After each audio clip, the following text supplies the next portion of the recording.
हाय student, good morning. अपन क्या पढ़ रहे हैं? डिटर्मिनेंट, जिसमें हमने प्रॉपर्टीज देखे थे कल। पिछले लेक्चर में मैंने बोला था कि आप क्वेश्चन ट्राई करेंगे, तो अपन क्वेश्चन ट्राई करते हैं। एग्जाम्पल नंबर 8 दिया हुआ है। अब बेटा, वो जो हमने ऑपरेशन संक्रियाएं देखी थी, उन संक्रियाओं का यूज होगा। और देखो, उसका यूज होकर क्वेश्चन कितना आसानी से आपका हो जाएगा। तो आपको एग्जाम्पल नंबर 8 में आपके पास है 49, 39, 10 है, इसका बाद 1 है, 6 है। थोड़ा सा आपको स्टार्टिंग से कठिन सा लगेगा, हल्का सा लगेगा कि ये क्या हो रहा है। इसने बोला है कि बिना प्रसार के आपको इस डिटर्मिनेंट या सारणी का मान ज्ञात करना है। क्या बोला? बिना प्रसार, मतलब इसका एक्सपेंशन नहीं करना है। अपन क्या करते हैं, जब एग्जाम में बोल दे कि बिना प्रसार के करना है, विदाउट एक्सपेंशन करना है, तो आप इसमें संक्रिया लगाओ। क्या लगाओगे बेटा? संक्रिया लगाओगे। क्या लगाओगे बेटा? संक्रिया लगाओगे। आप नहीं तो आप R1 के रिस्पेक्ट में कर दो प्रसार, ये आप आंसर आ जाएगा अपने आप ही, उसमें अपने को कोई प्रॉब्लम नहीं है। अब जब ये संक्रिया लगाने पे तब बोला था ना, इसमें दिमाग लगता है कि क्या हो सकता है, क्या होगा, क्या नहीं होगा। जब एक और बात बता रहा हूं कि यदि बोल दे कि विदाउट एक्सपेंशन, बिना प्रसार के सारणी का मान ज्ञात कीजिए।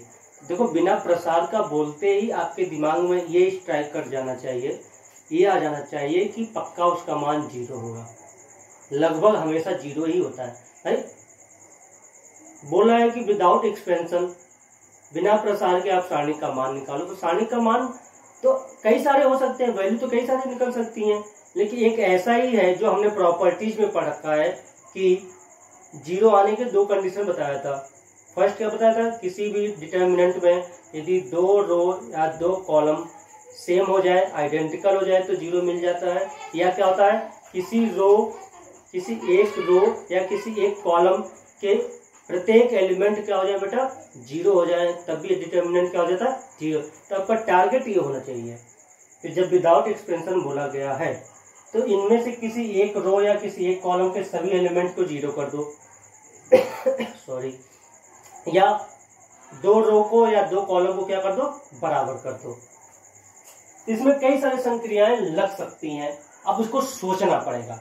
यही मेन कहानी है। मैं बोल रहा हूँ ना, इसमें थोड़ा सा प्रॉब्लम यही होता है कि सोचना पड़ता है कि क्या करें क्या ना करें, क्योंकि इसमें कई सारे काम होते थे। आपको याद हो, R1 R2 को जोड़ा था तब भी डिटर्मिनेंट चेंज नहीं हुआ था, आपने देखा होगा। फिर R2 पे क्या लगा था? R2 + 2 R1 लगा दो जब भी। तो इन्हीं सबको सोचकर आपको यहाँ पर आगे बढ़ना होता है। तो यहाँ पर एक काम मैं करता हूँ, ध्यान से देखो। इसमें क्या होगा, इसमें किसी से मल्टीप्लाई करूंगा। एक कोई बताया था, कोई स्टूडेंट ही बताया था मुझे, शायद एग्जाम्पल में वो तरीका नहीं है, एग्जाम्पल में शायद कुछ अलग सा है। हाँ, अलग सा है एग्जाम्पल में। उसने क्या बताया था मुझे कि सर इसमें 8 से मल्टीप्लाई कर दो और C2 इसको जोड़ दो। तो देखो, 48 + 1 कितना हो जाएगा? 49 हो जाएगा। फिर 8 से इसमें मल्टीप्लाई करो, 32 + 7 ये मिल जाएगा, 8 1 2 ये हो जाता है। तो आपको क्या करना होता है कि C2 पर C2 + 8 C3 करते हैं। C2 पर 8 C3 करते हैं। कोई माइनस, एग्जाम्पल में माइनस किया है, इसमें हमने प्लस कर दिया है। जो आपका मन करे, जिससे आपका आंसर आ जाए। अब एक और शायद इसका है सोल्यूशन। एग्जाम्पल तो एक हो गया, एक ये हो गया। इसके बाद 1 या 2 तरीके और बच्चों ने मुझे बताया था। तो मैं चाहूंगा कि आप भी सोचो कि क्या कर दें।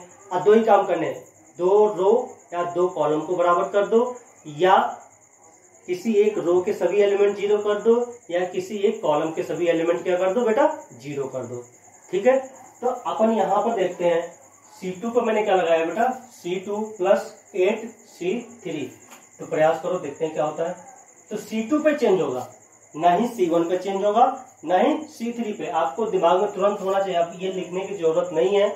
आपके दिमाग में होना चाहिए कि ये R1 है, ये R2 है, ये R3 है। ये क्या है बेटा? C1 है। ये क्या बेटा है? C2। ये क्या है? C3 है। तो C2 पे चेंज होगा, C1 पे नहीं होगा। तो C1 पे जो है उसको लिख दो।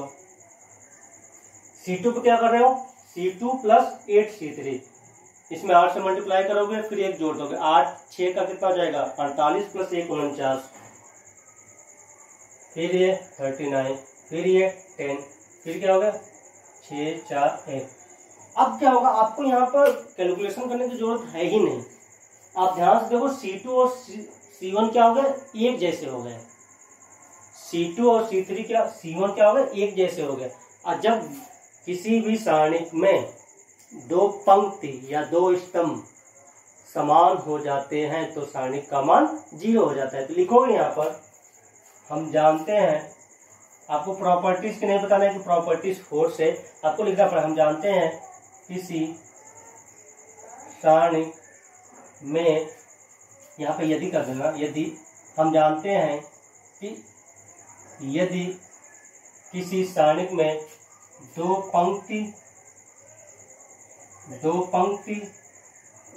या दो स्तंभ समान होते हैं तो सारणिक का मान 0 होता है।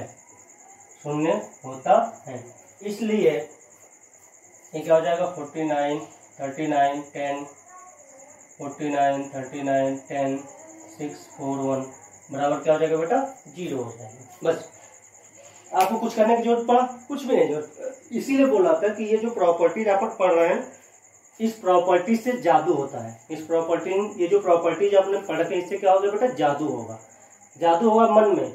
आप मन में कैलकुलेशन किए, 2 रो, इसमें 2 कॉलम बराबर हो गए, आप डायरेक्ट क्या बोल गए, डायरेक्ट 0। अब जो ये जादू नहीं जानते हैं, तो जादू करने के लिए R1 के रिस्पेक्ट में इसका प्रसार करेंगे, फिर कैलकुलेशन करेंगे, फिर 0 हो सकता आ जाए, क्योंकि नंबर क्या है इसके बड़े बड़े से हैं। तो किसी को जादू समझ में नहीं आता, कहते हैं ना, बात आते हैं अपने जादू दिखाते हैं, वो ऐसा कर गया, ऐसा कर जाते हैं। जो जानते हैं कि ऐसा कर रहा होगा तो उनके लिए बहुत बड़ी बात नहीं होती है। जो नहीं जानते हैं कहते हैं यार कैसे कर लिया। तो जैसे मन में आपने डायरेक्ट देखा, मन में कैलकुलेशन किया, डायरेक्ट बोला 0, तो सोचेगा कि यार ये तो जादू कर दिया, कैसे आंसर बता दिया 0। तो उसको पीछे की कहानी मालूम है, तब उसने डायरेक्ट 0 बोला था। आपको पीछे कहानी मालूम नहीं थी, तो आपको लगेगा कि यार मुझे काम करना पड़ेगा, प्रसार करूंगा तो फिर आंसर आएगा। उसमें भी कहीं प्लस की जगह पे माइनस कर दिए मैथ में, तो बड़ा सा विस्फोट हो जाता है। मैथ में क्या होता है, एक नंबर प्लस का माइनस कर दिए तो विस्फोट होगा, आंसर ही नहीं आएगा। और जगह पे तो परिभाषा लिखनी है, 1-2 शब्द इधर उधर भी हो जाते हैं तो नंबर आ जाते हैं। मैथ में आते हैं तो पूरा आते हैं, नहीं तो फेल भी होते हैं मैथ में। और सब्जेक्ट में नहीं होते, क्योंकि उसमें क्या होती है बेटा, परिभाषाएं होती हैं। इसमें परिभाषाएं नहीं होती है, डायरेक्ट लिखो, पूरे नंबर लो, नहीं तो 0 भी मिलते हैं मैथ में, और 100 भी मिलते हैं, 00 भी मिलते हैं, और 100 के साथ भी मैथ में मिलता है। अब ऐसे ही मैंने एग्जाम्पल नंबर 8 की बात किया, 9 कहाँ गया इसमें, हाँ 9 है, का मान ज्ञात कीजिए। उसमें बोला है सारणी का बिना विस्तार बोला है बेटा, देख लेना। एक काम इसमें और हिंट दे दे रहा हूं मैं आपसे, इस क्वेश्चन करवाने का मतलब होता है बेटा कि जो स्टेप आपको सिखाए जा रहे हैं तो आप उनको सीखते रहिए। तो आपको एग्जाम्पल नंबर 9 में दिया है बेटा 1A। जो ये लाइन बोलूंगा इस क्वेश्चन में करने से, जब बोलूंगा तो वो दिमाग में बैठा लेना, उसको हमेशा अप्लाई करना। लगभग 98% सवालों में वो फिट बैठ जाता है। तो आप देखना, जो लाइन बोलूंगा उसको कॉपी में नोट भी कर लेना कि सर ने क्या बोला था इस टाइप के क्वेश्चन में। इस टाइप के क्वेश्चन में सर ने क्या बोला था। जब भी उस टाइप का क्वेश्चन मिल जाए तो आप फट से उसका एक बार यूज करके देख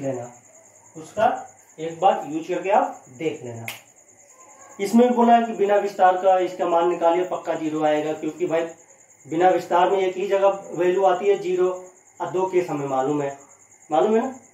अब देखो, जब ये जो लाइन बोला उसको दिमाग में बैठा लेना, या कहीं पे अपने शब्दों में लिख लेना कि कहीं पर भी आपको डिटर्मिनेंट में सारणी का साइज थोड़ा सा बड़ा सा दिखे, प्लस लगा है, साइज बड़ा सा हो गया, कुछ कहीं पर यहाँ पर भी प्लस लग सकता है, तो कुछ साइज आपको लगे कि यार इसका साइज बड़ा सा दिख रहा है, इसमें भी प्लस लगा है, नहीं तो नॉर्मली इतना ये नहीं रहता तो छोटा सा होता, बड़ा सा है, साइज बड़ा सा दिखे, तो आप ये काम करना, एक काम ये करना कि आपको मन में या कहीं कॉपी पे जो अपने बुक के क्वेश्चन आते हैं तब तो कोई प्रॉब्लम नहीं है, आप जानते हो कि इसमें लगा देंगे फटाफट। लेकिन जब बुक के क्वेश्चन नहीं आते तो वहां पे प्रॉब्लम होता है कि आप अपने मन में एक बार या कॉपी में आप R1 पर R1 plus R2 plus R3 कर लेना, या C1 पर C1 plus C2 plus C3 कर लेना।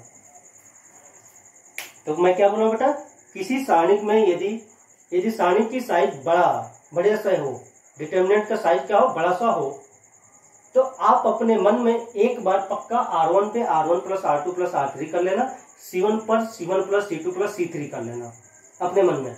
इसको अपने शब्दों में लिख लेना, कोई ये नियम नहीं है, प्रॉपर्टीज नहीं है कि लगाना जरूरी है, लेकिन 98 से 95% तक मैंने ऊपर या नीचे फिट बैठ जाता ही है। आप देखना, इसको उदाहरण में दिखाऊंगा आपको। तो क्या बोल रहा हूँ, यदि सारणिक का साइज बड़ा सा है तो एक बार आप R1 पे R1 plus R2 plus R3 या C1 पर C1 plus C2 plus C3 size बड़ा सा दिखे तो आप एक बार लगा के देखो। अच्छा, लगाने का मतलब मैं लगवा क्यों रहा हूं, लगाने का मतलब होगा बेटा कि कुछ कॉमन सा बन जाता है।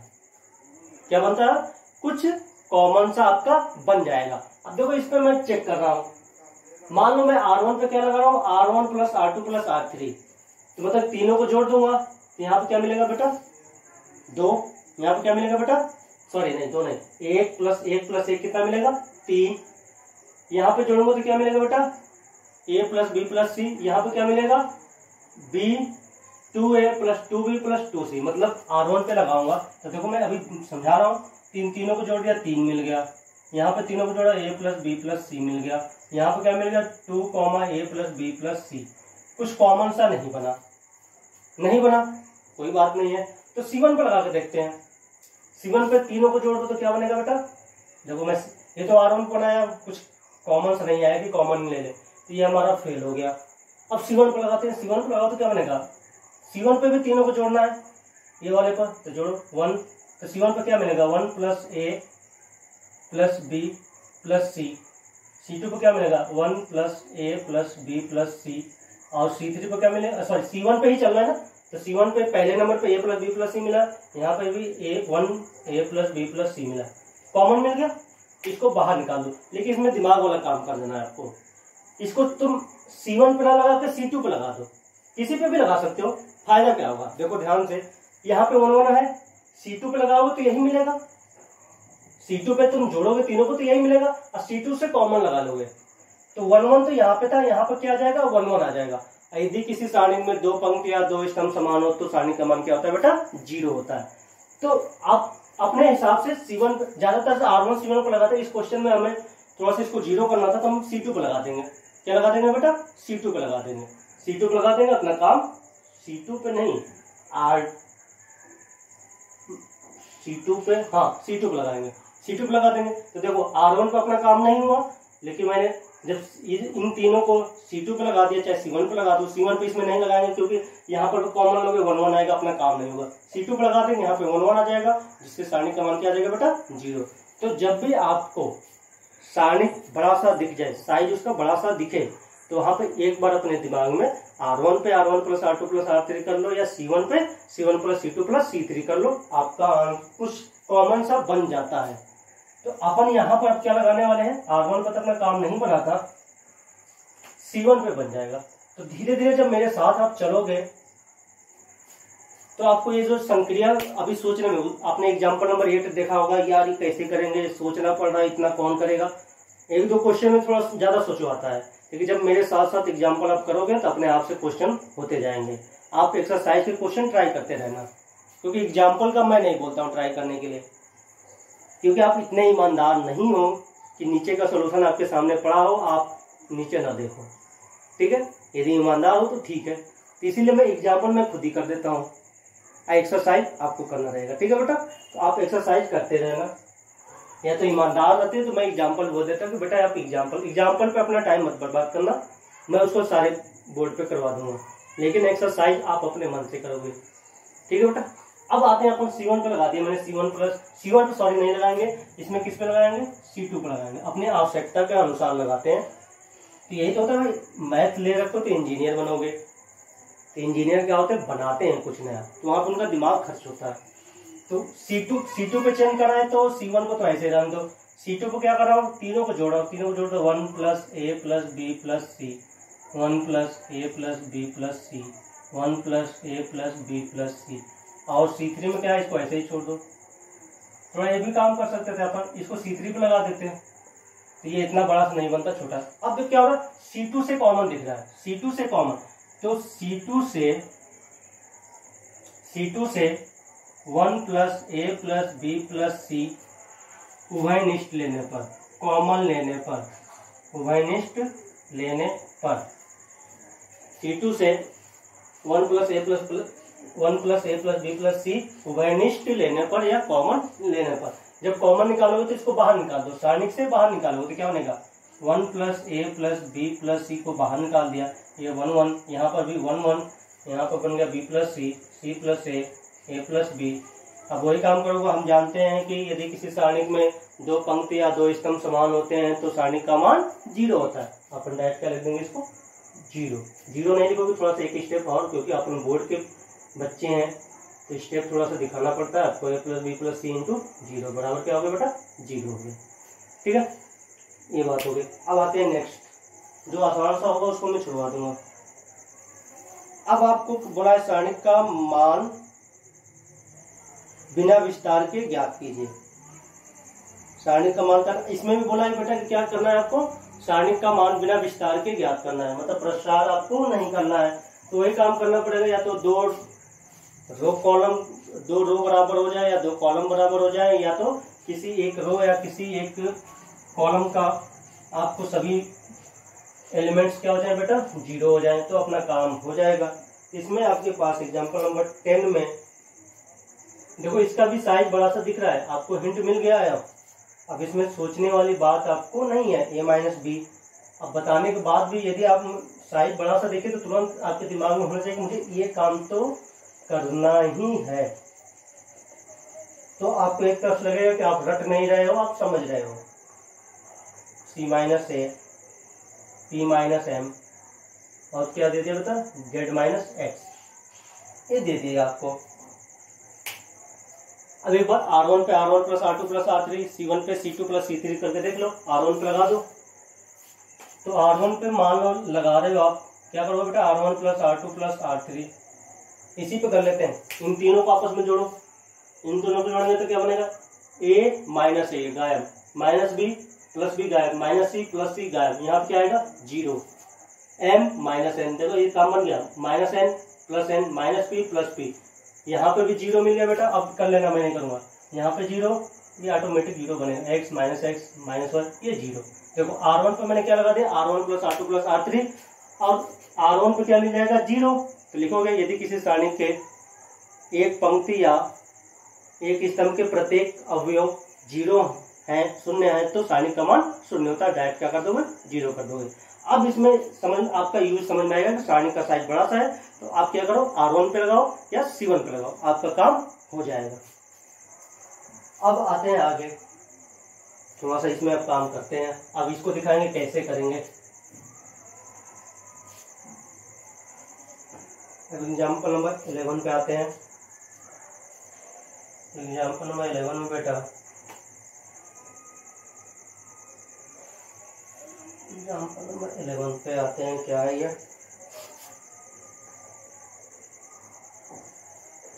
ये दिया है आपको 1 1 1 x x square, y y square, z z square बराबर में आपको सिद्ध करना है x माइनस वाई। इसी टाइप के क्वेश्चन आते हैं, y माइनस जेड और z माइनस एक्स, ये आपको सिद्ध करना है। ठीक है बेटा, धीरे धीरे आप किस चैप्टर में पहुंच गए, चैप्टर नंबर 4 तक हो गए। 1 2 3 4 1 लेना आप, आपके पास मटेरियल होता गया। प्रोबेबिलिटी अपन पढ़ चुके हैं, तो मटेरियल आपके होते जा रहे हैं, आप पढ़ते रहना घर पे। अब थोड़ा सा इसमें आते हैं अपन बेटा, क्या करना है, इसके बराबर इसको सिद्ध करना है। तो इसको आप लिख लो यहाँ पर 1 1 1, लेफ्ट हैंड साइड लिख लेते हैं अपन, x x square, y y square, z z square. थोड़ा इधर चलते हैं, अब देखो क्या कर रहे हैं, नहीं इधर नहीं जाएंगे, यहाँ पर ही रहेंगे, इस साइड से चलते हैं। लेफ्ट में देखो x माइनस वाई है, y माइनस जेड है और z माइनस एक्स है। तो ये कहाँ से मिलेगा इसको देख लेते हैं थोड़ा सा। अब ये मत कर देना कि कहीं से माइनस करके जीरो कर देना, देखना ध्यान से। अच्छा इन दोनों को माइनस करूंगा, यहाँ पे x माइनस वाई आएगा, यहाँ पे X square minus Y square आएगा। अब दो पे ही संक्रिया लगाना, तीनों पे मत लगा देना। यदि 3 क्रॉस 3 का है तो दो पे ही लगाना। पता चला R1 पे भी लगा दिया, R2 पे भी लगा दिया और R3 पे। इधर तीनों के आगे बेटा जीरो, सारणी का मान तुमने क्या कर दिया, जीरो कर दिया। दो पे लगाना, तीसरे पे मत लगाना। तो देखो होगा, मान लो सर 1 माइनस 1 यहाँ पे जीरो, 1 माइनस 1 यहाँ पे जीरो, 1 माइनस 1 यहाँ पे जीरो। सारणी का मान तुमने क्या कर दिया बेटा, जीरो कर दिया। नहीं, इधर जाना है हमें, ठीक है बेटा। अब दो पे ही लगा, एक कम लगाते हैं, एक टाइम पे। एक टाइम पे कितने संक्रिया इसमें लगा सकते हैं, मैक्सिमम 2। मैक्सिमम कितने लगा सकते हैं बेटा, 2।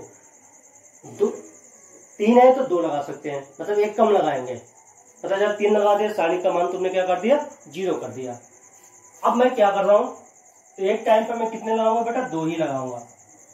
तो हम x माइनस वाई कहां से मिला, x माइनस वाई मतलब R1 पर लगाया मैंने, R1 माइनस R2। देखो R1 माइनस R2, मैंने बोला था जब माइनस होता है तो जिस पे लगाते हैं उसको प्लस में रखते हैं।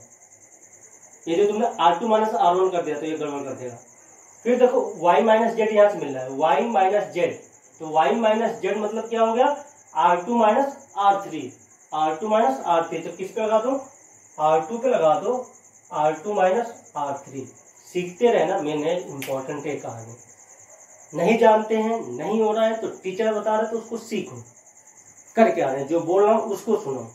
उसके बाद अपने आप ही आपको कॉन्फिडेंस आ जाएगा कि हाँ मुझसे भी अपने मन से हो। मैंने बोला एक 3 क्रॉस 3 का एक टाइम पे 2 संक्रिया लगा दी मैंने। अब इसको अप्लाई करते हैं, संक्रिया लगा बेटा। R1 पे क्या करो, R1 माइनस R2, 1 माइनस 1 0, ये क्या आएगा x माइनस वाई, ये क्या आएगा X square minus Y square. फिर क्या कर रहा हूँ, R2 पे R2 माइनस R3 कर रहा हूँ, तो 1 minus 1 0, y minus Z, Y square minus Z square हो गया। और R3 पे कोई चेंज नहीं किया तो इसको ऐसे ही छोड़ दो आप। अब एक और लगा देते, कहीं R3 पे R3 माइनस R1 कर देते हैं, यहाँ पर 0 आ जाता। पता चलो सारणी का मान क्या हो गया, 0 हो गया। तो ये काम आप मत करना। अब यहाँ पर तो ध्यान से देखो, अभी तो कुछ हुआ नहीं है, इसको और थोड़ा सॉल्व करेंगे। 0 1 x minus Y, Y minus Z, Z A square minus B square का फॉर्मूला लगाओगे तो क्या बनेगा, x minus Y, X plus Y, Y minus Z, Y plus Z, ये क्या बन गया, जेड स्क्वायर बन गया। इतना काम हो गया बेटा। अब देखो तो x माइनस वाई यहाँ पर भी है, x माइनस वाई यहाँ पर भी है, ये 0 है, इसके बगल में मैं x माइनस वाई लिख सकता हूँ, क्योंकि 0 इंटू एक्स माइनस वाई क्या बनता है बेटा, 0 बनता है। तो मतलब R1 पे x माइनस वाई यहाँ पर भी है, x माइनस वाई यहाँ पर भी है, और 0 के साथ भी x माइनस वाई है, कोई प्रॉब्लम नहीं है। R2 में देखो तो y माइनस जेड है, y माइनस जेड है, तो आपको कॉमन क्या मिल रहा है, R1 से मिला x माइनस वाई और R2 से y माइनस जेड उभयनिष्ठ लेने पर कॉमन लेने पर R1 में क्या दिखा कॉमन बेटा, x माइनस वाई। R2 पे कॉमन क्या दिखा बेटा, y माइनस जेड। कॉमन ले लिया, कॉमन लेने के बाद मैंने बाहर क्या निकलेगा आपको, x माइनस वाई निकलेगा, और क्या निकलेगा, y माइनस जेड, क्योंकि तुमने कॉमन लिया है। कॉमन क्या क्या लिया, x माइनस वाई कॉमन लिया, और क्या कॉमन लिया बेटा, y माइनस जेड कॉमन ले लिया। तो कॉमन लेने के बाद जो बचे उसको लिखो। यहाँ पे क्या बचा, 0, यहाँ पे क्या बचा 1, यहाँ पे क्या बचा, ये तो कॉमन ले लिया, यहाँ पे बच गया आपको x प्लस वाई, ऐसे वहां पे 0, वहां पे क्या आ गया, y माइनस जेड, नहीं कॉमन ले लिया तो क्या बचा बेटा 1, और यहाँ पे क्या बच गया, y प्लस जेड, फिर लास्ट में 1 जेड, जेड स्क्वायर। अब चाहो तो आप देखो, और एक बात और सुन लेना आप, जब भी अपन प्रसार करते हैं तो जिस भी पंक्ति या स्तंभ में, क्या बोल रहा हूं, जिस भी पंक्ति या स्तंभ में 0 ज्यादा दिखे, क्या बोल रहा हूं, जब सारणी का अपन प्रसार करने जाते हैं तो जिस भी पंक्ति या स्तंभ में आपको 0 ज्यादा दिख जाए उसी के सापेक्ष आप प्रसार कर दो, उसी के सापेक्ष आप क्या कर दो, प्रसार कर दो। उससे क्या होता है, अपना कैलकुलेशन बहुत ही कम हो जाता है। तो यहाँ पर 0 किस पे ज्यादा है, देखो ध्यान से, तो किस पे है बेटा, C1 में, यहाँ पर। तब क्या करो, C1 के सापेक्ष प्रसार आपको बताना पड़ता है किसके सापेक्ष आप कर रहे हो। तो C1 के सापेक्ष प्रसार करने पर तो x माइनस वाई तो ऐसे ही जाने दो, y माइनस जेड तो ऐसे ही जाने दो। अब प्रसार क्या कर रहे हैं बेटा, ये आएगा 0, अब रहने दो, 0 है, 0 के अंदर कुछ भी लिखोगे वो 0 बन जाएगा, ये भी 0 बन जाएगा। अच्छा प्लस माइनस को देख लेते हैं, 1 1 है, प्लस ये क्या आएगा 1 2 नहीं सॉरी 2 1, मतलब क्या आएगा माइनस, यहाँ क्या आएगा 3 1, मतलब क्या आएगा प्लस आएगा। इसके आगे 1 है। अब देखो क्या होगा, ये हो गया, ये हो गया, ये इसका मल्टीप्लाई होगा तो 1 इंटू में y प्लस जेड माइनस, फिर इसको मल्टीप्लाई कर दें 1 इंटू में x प्लस वाई। अब क्या आ गया देख लेते हैं, x minus Y, y minus Z, ये तो खत्म हो गया। इधर आ गया अपने पास y प्लस जेड, माइनस से मल्टीप्लाई कर दो, माइनस एक्स माइनस वाई, तो क्या आया आंसर में x minus Y, y minus Z, कोई गायब हुआ, हाँ y गायब होकर क्या दे दिया, जेड माइनस है, किसके बराबर आ गया, राइट हैंड साइड के बराबर आ गया।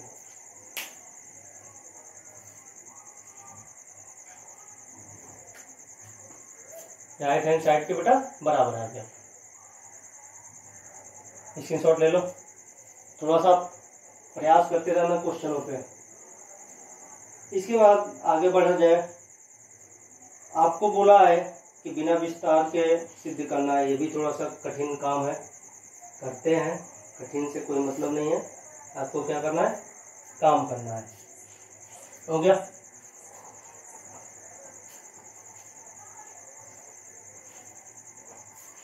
आपको ये शायद कर लोगे कि नहीं कर सकते हो, करने तो एग्जाम्पल में दिया है तो छाप ही लोगे, नहीं करोगे तो छाप लोगे कि नहीं छाप लोगे, छाप लोगे। चलो मैं भी टाइम पास कर लेता हूँ। एग्जाम्पल नंबर 12 आपको दिया है, कोई एक, इसको डेल से भी लिखते हैं, डिटर्मिनेंट को डेल से भी रिप्रेजेंट करते हैं कभी कभी का ज़्यादातर देखेंगे मिलेगा आपको, B plus C Q plus R और वाई प्लस जेड। फिर इसके बाद दिया है सी प्लस ए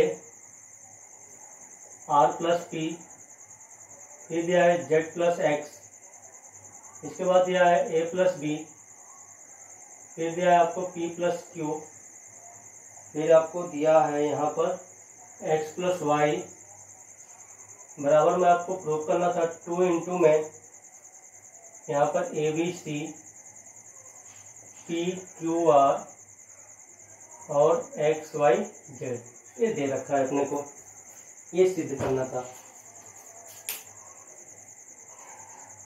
तो आपको अब क्या करना है देखते हैं। लेफ्ट हैंड साइड उठाओगे, मैंने क्या बोला था अभी आपसे कि सारणी का सारणी की साइज यदि आपको क्या दे, डिटर्मिनेंट का साइज क्या दिख जाए आपको, बहुत बड़ा सा दिखे, तो बड़ा दिखते ही आप एक बार क्या करोगे, R1 पे R1 plus R2 plus R3, C1 पे C1 plus C2 plus C3, ये लगा देते हैं। देखो आप लगा के देखेंगे कोई कॉमन मिलेगा तो डायरेक्ट उसी पे लगाएंगे, सबको नहीं चेक करेंगे। अब C1 पे लगा के देखो, C1 पे क्या लगा रहा हूँ, C1 पे यहाँ पे लिख भी दो, C1 पे C1 plus C2 plus C3। यहाँ पे मैं लेफ्ट हैंड साइड में काम कर रहा हूँ। यहाँ पे क्या बनेगा, 2B 2A 2C 2Q 2P 2R 2X 2Y 2Z मिलेगा। तो देखो ध्यान से, दो कॉमन भी ले सकता हूँ क्योंकि दो मुझे चाहिए, तो मैंने C1 पे लगा दिया। तो C1 पे लगाते ही C1 पर क्या लगाया, C1 plus C2 plus C3, तो क्या होगा बेटा यहाँ पर 2 इंटू में A plus B plus C, 2 into में P plus Q plus R, देख लेना आप, 2 इंटू में X plus Y plus Z, ये मिल गया। और जो इधर बच गया इसको लिख लेते हैं C plus A R plus P Z plus X A plus B P plus Q X plus Y।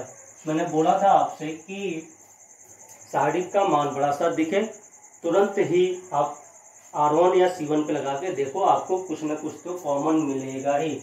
अब यहाँ पे लिख लेना C1 से 2 उभयनिष्ठ लेने का, ठीक है बेटा। थोड़ा भाषा प्रयास कर लेना लिखने का। तो मैंने 2 कॉमन ले लिया, अब क्या बचा है उसको लिख लो। A plus B plus C, P plus Q plus R, X plus Y plus Z, यहाँ से बच जाएगा C plus A, R plus P, Z plus X, A plus B, P plus Q और X प्लस वाई, ये बच गया। अब इस पे चलते हैं। आपको A B C P Q R X Y Z दिया है, मतलब सभी में एक एक एलिमेंट है। देखो तो सभी में क्या है, एक एक एलिमेंट है। अब इसमें क्या है, इसमें 3 है, इसमें 3 है, इसमें 3 है, इसमें 2 है। तो इसका मतलब पक्का हो गया कि इससे इनमें से माइनस कर दूंगा, 3 में से 2 एलिमेंट माइनस कर दूंगा तो एक एलिमेंट बचेगा। हमें एक एक चाहिए ही। तो A प्लस बी प्लस सी में से आप क्या करो, ध्यान से देखो। तो A प्लस बी प्लस सी में से इधर माइनस करो, तो C1 पे क्या लगा दो, C1 पे लगा दो C1 माइनस C2। अब देखो इसमें C1 पे C1 माइनस C3 भी लगा सकते थे, क्योंकि A प्लस बी माइनस करोगे तो क्या बचेगा, C बचेगा, एक बच गया। अब मैं C2 माइनस करूँ तो C प्लस ए गायब होकर क्या देगा, B देगा। बस अंतर इतना ही आएगा। तो मैंने C1 पे क्या लगा दिया बेटा, C1 माइनस C2, जो भी इच्छा करे आपकी वो लगा सकते हो, आंसर कहीं से भी आ जाएगा। तो C प्लस ए गायब होकर क्या देगा बेटा, C प्लस ए गायब होकर B दे दिया, R प्लस P गायब होकर Q दे दिया, Z प्लस X गायब होकर Y दे दिया। इधर तो मैंने कुछ किया ही नहीं था, C plus A, R plus P और Z प्लस X। फिर ये हो गया A plus B, P plus Q और X प्लस Y। एक का तो हमने काम कर लिया, एक एक एलिमेंट कर लिया, बचे हुए 2। अब इनमें से इसको दो एलिमेंट्स में से एक एलिमेंट को माइनस कर दूंगा, जिससे अपन एक आ जाएगा। तो C plus A minus B कोई कॉमन नहीं है, यहाँ पर है A plus B minus B करूंगा तो B गायब होकर क्या देगा, A देगा।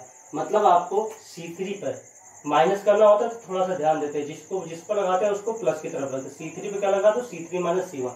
C2 पे काम नहीं कर रहा है, C2 माइनस C1 काम नहीं कर रहा है। देखो C plus A minus B करोगे, छोटा हुआ नहीं हुआ, जब नहीं हुआ तो मैं क्यों लगाऊं, मुझे तो एक एक एलिमेंट चाहिए था। अब इधर आ जाते हैं अपन, इधर हो गया 2, इधर क्या बच गया B Q Y, ये बच गया। C2 पे कोई चेंज नहीं किया तो C2 पे ऐसे रहने दो, C plus A, R plus P, Z plus X, ये हो गया। अब अपन माइनस कर दें, A प्लस बी में से B माइनस करके क्या मिलेगा, A मिलेगा, P प्लस Q में से P मिलेगा, X प्लस Y में से X मिल जाएगा। अब ये 2 बचा हुआ है, इसको कहीं से माइनस कर देते हैं, यहाँ से यूज करके देगा, ये गायब करेगा, P गायब करेगा और X गायब करेगा। तो C2 पे लगा दो, C2 माइनस C3, 2 हो गया B Q Y, A गायब होकर C, P गायब होकर R, X गायब होकर Z, A P X। अब हमने एक काम तो कर लिया कि सभी के पास एक एक एलिमेंट आ गए, ठीक है बेटा। अब यहां से आपको यहां पे पहुंचना है, सिद्ध तो ये करना था। तो हो क्या रहा है, A B C आ रहा है R1 पे, अपने पास क्या आ रहा है B C A आ रहा है। एक को पकड़ लो, नीचे के अपने आप ही सेट हो जाएंगे उसी हिसाब से। तो मतलब A पहले नंबर पे है, B दूसरे नंबर पे, तो ये यहाँ पर थर्ड पे है, इसको यहाँ पर लाते हैं। तो इनको आपस में क्या कर दूंगा, इंटरचेंज कर दूंगा, परस्पर विनिमय कर दूंगा। आपको याद है कि यदि 2 पंक्ति या 2 स्तंभ को परस्पर विनिमय करते हैं तो सारणिक का मान तो वही रहता है, लेकिन चिन्ह बदल जाता है। प्रॉपर्टी याद है, तो यहाँ पे लिखोगे। मैं इसमें किसको विनिमय कर रहा हूँ, C1 और C3 को, C1 और C3 को। तो यहाँ पे लिखोगे, लिख लेना, यदि किसी सारणिक में 2 पंक्ति या 2 स्तंभ को परस्पर विनिमय करते हैं तो सारणिक का मान तो वही रहता है, परंतु चिन्ह बदल जाता है। ये आप इस लाइन को लिख देना। तो अब क्या होगा, ये 2 था, तो अब क्या हो जाएगा, -1 से गुणा कर देंगे, क्योंकि माइनस हो जाएगा। तो हमने क्या किया, C1 और C3 को आपस में चेंज किया था, तो APX अब C1 पे आ जाएगा, APX C1 पे आ गया। C2 को कुछ चेंज नहीं किया था, C2 को रहने दो, और ये C3 पर चला जाएगा C1, B Q Y, ये हमने कर लिया। अब देखो तो ये तो पहले नंबर पे आ गया, बी और बी दूसरे नंबर पे था, बी थर्ड पे पहुंच गया, तो सी थर्ड को पहुंचाना है।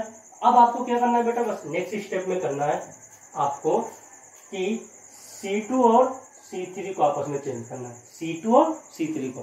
तो आप क्या करोगे, फिर वही लिखोगे, यदि किसी सारणी में दो पंक्ति या दो स्तंभ को परस्पर विनिमय करते हैं तो सारणी का मान तो वही रहता है, लेकिन संख्यात्मक मान तो वही रहता है, परंतु चिन्ह बदल जाता है। अब ध्यान से देखना, कुछ बच्चे बोलते हैं संख्यात्मक मान तो वही रहेगा, चिन्ह, तो इसका नहीं, ये C2 और C3 किसमें चेंज कर रहा हूं, इसमें चेंज कर रहा हूं, तो इसका जो संख्यात्मक मान है वही रहेगा, लेकिन चिन्ह क्या हो जाएगा, बदल जाएगा, मतलब माइनस से मल्टीप्लाई कर दूंगा। और तो -1 से मल्टीप्लाई किया, -1 पहले से था 2, दिमाग में बहुत बच्चे यहाँ पे माइनस लगा देते हैं, नहीं, इसमें चेंज करने जा रहा हूं आगे। इसके बाद ये आया है, तो पहले से माइनस था, एक माइनस और आया है, चिन्ह बदलने के लिए। चिन्ह बदलना तो किससे मल्टीप्लाई करते हैं, माइनस से।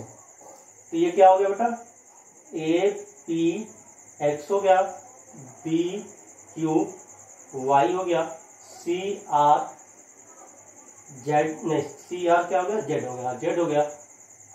अब शायद वो आ चुका होगा, ABC आ गया, PQR ऊपर का चेंज ऊपर में कर दोगे तो नीचे के अपने आप ही सेट हो जाएंगे।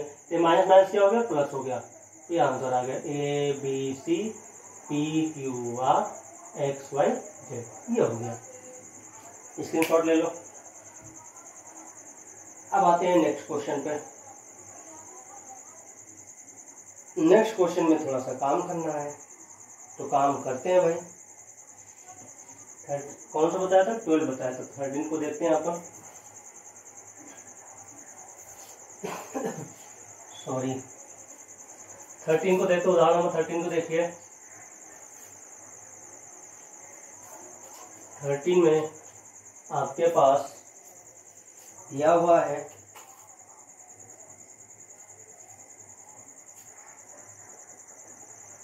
13 में दिया है कि आपके पास है x y z, फिर दिया है आपको x square y square z square 1 plus x की घात 3, फिर दिया है 1 प्लस y की घात 3 1 प्लस z की घात 3 बराबर 0।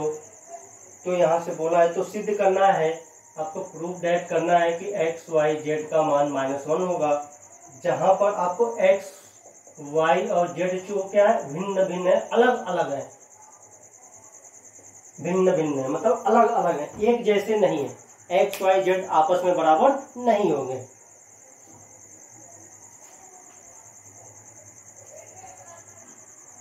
तो यहां पर अब आते हैं, इसको तो कैसे करना है आपको देखना है। तो कैसे होगा बेटा, देखो अब पहले तो हमने प्रॉपर्टी पढ़ी थी, बीच में प्लस हो तो उसको दो भागों में अपन क्या कर सकते हैं, बांट सकते हैं। तो बांट लो, अलग अलग लिख लो, x y z, x square y square z square 1 1 1, फिर प्लस क्या कर देंगे बेटा, x y z, x square y square z square x की घात 3 y की घात 3 और z की घात 3 बराबर में क्या हो गया, 0 हो गया। बताया था कल प्रॉपर्टी में ऐसे कर लेते हैं। इसको कर लिया हमने। आप क्या करो, इस 1 को यहाँ पे लाओ, इसको इधर भेज दो। इसमें अपन क्या कर रहे हैं, C1 और C2 को C3 को आपस में चेंज कर रहे हैं, तो माइनस आएगा, -1 1 1 इधर ला दिया, x square y square z square को ऐसे रहने दिया और x y z को इधर भेज दिया। प्लस में यहाँ पे देखो ऊपर से क्या कॉमन है, x, R1 से क्या कॉमन है, x, R2 से क्या कॉमन है, y, R3 से क्या कॉमन है, z। तो x कॉमन लिया, y कॉमन लिया, z कॉमन लिया, तो यहाँ पे 1 1 1, यहाँ पर x y z, यहाँ पर क्या हो गया, x square y square z square बराबर में 0, ये कर दिया। अब यहाँ पर फिर आप क्या करो, इन दोनों को चेंज कर दो, C2 और C3 को चेंज कर दोगे तो एक माइनस और आएगा, तो क्या हो जाएगा, प्लस का हो जाएगा। तो क्या बन गया, 1 1 1 x square y square z square, sorry C2 और C3 को आपस में बदलना है, क्या बनेगा बेटा, x y z, x square y square z square plus में x y z 1 1 1 x y z x square y square Z square बराबर में 0। इन दोनों में क्या कॉमन दिख रहा है अपने को, ये सारी कॉमन दिख रही है, कॉमन निकाल दो। तो कॉमन निकालोगे तो क्या बनेगा 1 1 1 X Y Z X square Y square Z square, तुमने कॉमन लिया तो यहाँ क्या बचा 1, यहाँ क्या बचा एक्स वाई जेड बराबर 0। ये हो गया। अच्छा, अब बोर्ड के एग्जाम में आएगा तो इसका मान निकालना पड़ेगा हमें। अभी यहाँ पर उदाहरण में जो काम किया था वही काम करना पड़ेगा। अभी देखा था इसका मान निकाला था मैंने, क्या निकाला था बेटा, क्या निकाला था, एक्स माइनस वाई आया था, फिर क्या आया था वाई माइनस जेड आया था, फिर क्या आया था जेड माइनस एक्स। इसका मान निकाला था अभी पीछे किसी एग्जाम्पल में निकाला था। तो इसको निकाल लेना आप, 1 प्लस एक्स वाई जेड बराबर में 0। तब क्या देखा होगा आपने, ये देखा होगा कि एक्स माइनस 0 होगा, या वाई माइनस जेड बराबर 0 होगा, या क्या होगा जेड माइनस एक्स बराबर 0 होगा, या 1 प्लस एक्स वाई जेड बराबर 0 होगा। ये आपने देखा होगा। अब जब बात करते हो, अच्छा एक्स माइनस वाई कब 0 होगा, जब दोनों बराबर होंगे। अरे होगा कि नहीं, ये दोनों, इन दोनों एक्स माइनस वाई का मान 0 कब आएगा, जब एक्स और वाई सेम होंगे, एक जैसे होंगे। लेकिन उसने बोला कि एक्स वाई जेड क्या है, भिन्न भिन्न है, अलग अलग है, मतलब एक्स माइनस वाई कभी 0 नहीं हो सकता है, ऐसे वाई माइनस जेड भी कभी 0 नहीं हो सकता है, जेड माइनस एक्स भी कभी 0 नहीं होगा, 0 नहीं होगा, या लगाने की जरूरत नहीं था। तो मतलब कौन 0 होगा, 1 plus X plus Y Z बराबर 0। तो यहाँ से क्या आ गया, एक्स वाई जेड का मान -1। यही आपको क्या करना था, सिद्ध करना था। अब बेटा नेक्स्ट लेक्चर में आगे के एग्जाम्पल करेंगे अपन, ठीक है। आप एक्सरसाइज करते रहेंगे। Bye bye.